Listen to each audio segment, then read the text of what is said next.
Ще ви зарадвам с тези вкусни копривени кюфтенца, които са с много богат аромат и вкус, защото не са просто само панирани листенца от коприва, а правим една специална смес, овкусена с орехови ядки, с гъби. Първо, в гореща вода вече съм сложил 4 средно големи картофа, не повече от половин килограм, да се сварят. Трябва да попаря копривата. Избягвам дългото варене на всички зелени зеленчуци, без значение дали готвим коприва, лобода лапът. За тази вкусна, можем да кажем зеленчукова кайма или растителна, ще ни трябват няколко стръкчета пресен лук, тъй като са по-тънички, ще сложа 4. Нарязвам ги на по-дребни парчета. А след това нарязвам и пресните печурки на дребни парчеца също.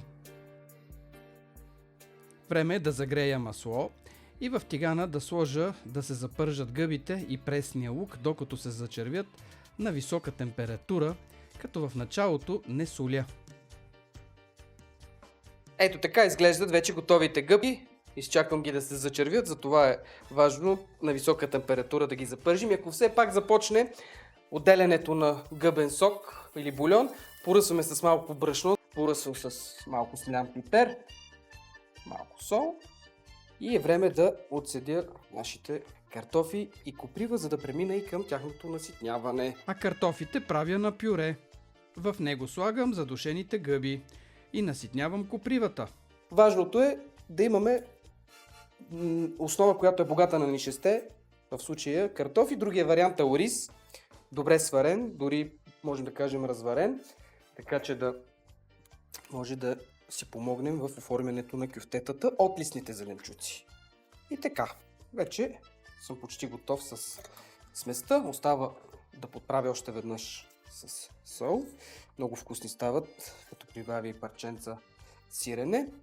Разбърквам началото с лъжицата, че все още гъбките парят, а пък копривата е студена. Много бързо ще спадне температурата на всичко това. И като умеся добре и се уверя, че сместа е студена, слагам едно яйце, колкото да можем да слепим всички продукти.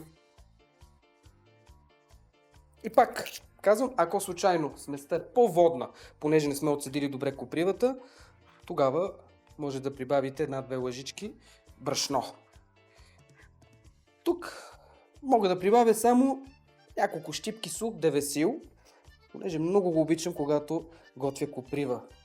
Научих го в Добруджа, там на копривната чорба, без значение постна или не, слагат по много от любимия си лющян. И аз се пристрастих, щом има зелено, трябва да има и лющян или девесил. Така правя и сега. Но тези, които не го харесват, разбира се, пропускат тази подправка. Така или иначе, плънката е много ароматна и богата. Остана само сега да пюрирам, по-скоро да смеля ореховите ядки. Казах вече, любим похват ми е да панирам различни продукти с ядки, смесени с брашно. Предвиждаме около 50 грама орехови ядки, които ще сложа в една чаша и половина брашно. Така че кюфтетата ще ги овалям в смесеното с ядки брашно. И ако искаме да станат не по-хрупкави, ами по-сочни, можем след като потопим в брашно кюфтетата да ги потопим и в разбито яйце.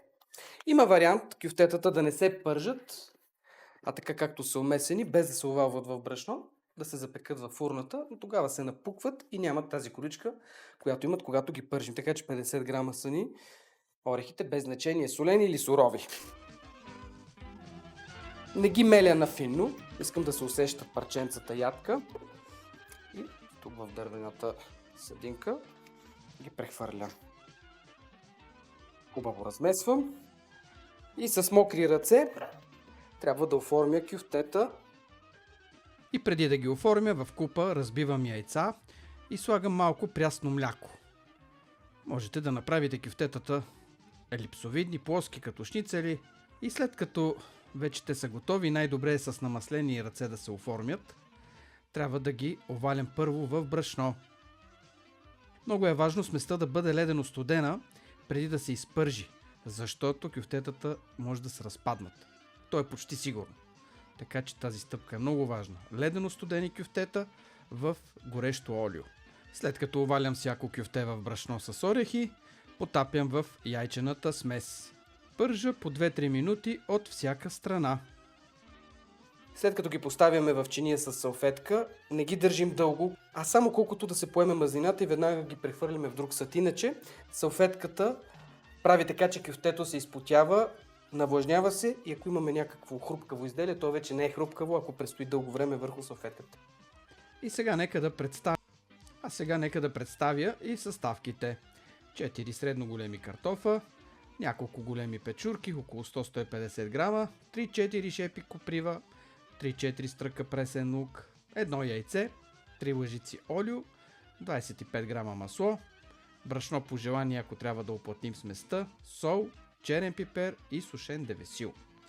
И за панировката чаша и половина брашно, 50 грама орехи, 2 яйца и кафена чашка прясно мляко. Обобщение.